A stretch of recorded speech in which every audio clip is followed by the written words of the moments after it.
And please introduce yourself. Tell us if you are here with any particular organization or representing an organization. Please identify that organization, and you are welcome to speak. Thank you for being here today. All right, thank you for having me.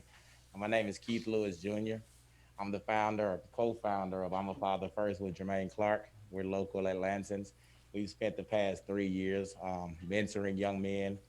We've started a meal prep program called Meals of Love. So we feed mainly single parent households. I guess the ultimate thing is to speak on the effect of the father in the life. We as divorced men have had to go through a lot during this pandemic. We raised over $1 million and fed the whole community. But without fathers being in the house, you're really seeing women who are in the house and kids that need us. And then you're dealing with a divide. So it's like a lot of things that I don't know what is appropriate to say here that we stand behind this bill. I have a lot of brothers that are here today.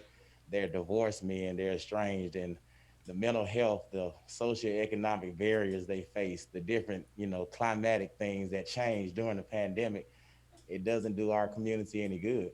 So if one community organization is making, advantages and proceeds to the community, but the community suffers because there is no male presence, the mother doesn't want to deal with the father. The child doesn't even want to see the father now because he's a teenager. My son doesn't even want to see me, and he's on Disney right now. He's on Disney with Meals of Love. So I have situations that I don't know I can speak about because of where we're at in this time. But this bill is mandatory. People are off work. People put on suits, don't put on suits because we care about our kids, care about the women too. So we just want to have a 50-50 chance, like she said, not starting from the zero. So that's probably much it for me because I might cuss. No, Ms. Lewis, Do I do anything else? Ms. Lewis, if you would, I would like, there are a lot, you have a lot of folks here that Yes, I sir. think that, Always. let me ask a question before I do want you to at least ask those individuals to stand up. You have several people that are video recording. I assume that is for your organization. Yes, and Councilman Khalid, he's from South Fulton, and Okay. that's another example. We moved our programs to Atlanta because funding was there, but this brother is South Fulton. He comes here to make sure we have rights. So it's like a lot of people divide for stupid reasons. You Go know, ahead. Let's introduce a few of the more of the members that you have with your organization. Jermaine Clark is the co-founder. And I don't know, Evan, are they able to pan and see the room from the video? Yeah, Jermaine Clark is the Okay. co-founder. If Um, they could do that, that'd be helpful. oh, If for you'll the just raise your hand, Jermaine. camera, I Yep, forgot there we you doing go. the Thank you. virtual stuff. I want to make sure I'm that like, you who can pan identify anyone else. around? Yep. So you have Jermaine Clark. We worked tirelessly for 3 years. Tyson Merriweather, he's here. He's going through this battle right now, so he's going to speak. And then, of course, you have Domenico. He's actually a motivator and a mentor that mentors our youth. We got Derek. He's going through his own personal battles, and he's the videographer. So we have a lot of people here. We got another organization, Alan, my brother Alan. He's a six-figure earner from the streets like myself that I love to congratulate because he's made it out, but he suffers the same stuff. You got few people making it out, but a whole bunch of people grabbing your ankles. It's hard to pull up. So I got a lot of successful brothers in here. Derek owns an HVAC company. He makes a lot of money. He's holding the camera as a favor for me today. So it's just like with us, with Fathers Incorporated, those brothers, we work in the community, Lamont, Kenneth Braswell. It's a lot of brothers that really stand up and work on organization, work on collaboration. We speak on collaboration over competition.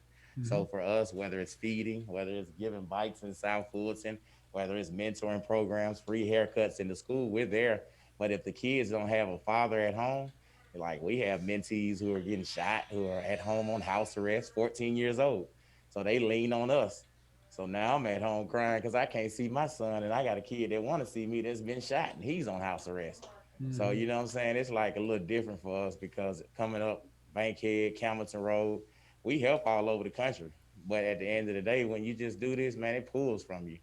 People, I got partners who will tell you, I've snapped in meetings because I didn't know what it was like to raise $1 million in the pandemic.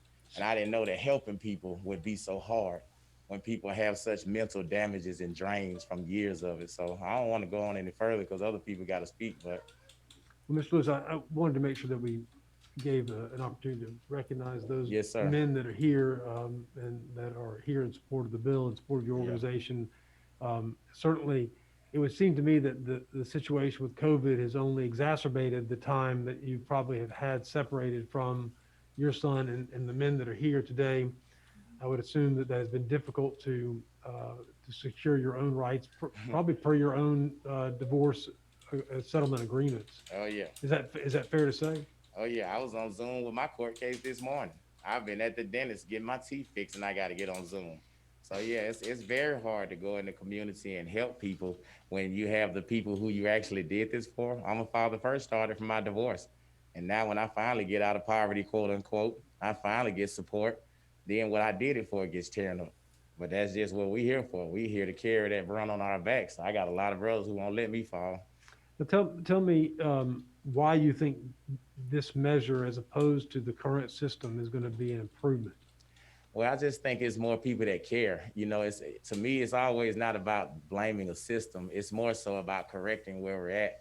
Because I didn't know what my grandparents did. I don't know even know what my mother did. We're here today to focus on today. So for me, it's just about like let's change it. Let's bring about a new norm. The new norm doesn't just have to be social distancing. It should be collaboration. It should be more of these conversations. When Natalia called me about what she was doing, I used my marketing, ability to bring people. Jermaine used his influence. So it just takes consistency. It takes doing this beyond just a one moment time. We have questions from Chairman Silcock. She has a question. Thank you, Mr. Chairman. Mr. Lewis, thank you so much for joining us today. And I so appreciate your efforts to still be active fathers in your children's lives. I think that is so important. And I just thought I would bring your attention to kind of a little known fact. But if you check with the Department of Family and Children's Services, Mm-hmm. approximately the average amount of child support as a percentage of 100% that's paid every month to support children in a lot of single parent families in our state is approximately 34%. Mm. So I would encourage you, if you could do anything to encourage all the fathers that you're working with to please pay 100% of their child support, because there are a lot of struggling single moms that Mm. don't receive the child support that they need to take care of their children. Yes, ma'am. Yeah, that would definitely take a whole another meeting and another bill because it's hard for a father to pay 100%, ma'am, when you have so many barriers. I definitely endorse that. Tyson and I had this conversation yesterday. But when wages aren't there, when there's no employment opportunities, 100% isn't the conversation. It's workforce development. It's economics before it's even accountability, in my opinion. We need more opportunities. So I definitely agree with that. We support that 100% as well, but it's a lot more layers to that stat. That stat is very, very. Yeah, Yeah, but yeah. you understand that the sort of the opposition to this is making that change and knowing that fathers are delinquent in their child support payments. Yeah, That creates a barrier. it creates an image barrier Yes, really sir. to your endeavors. Yeah. So but I think hopefully we'll focus on the merits of the bill Yes, sir. and what it's trying to accomplish, which I read it to mean that we're trying to accomplish Yeah. more access, more time with the father, Yes, sir. and creating that rebuttable presumption.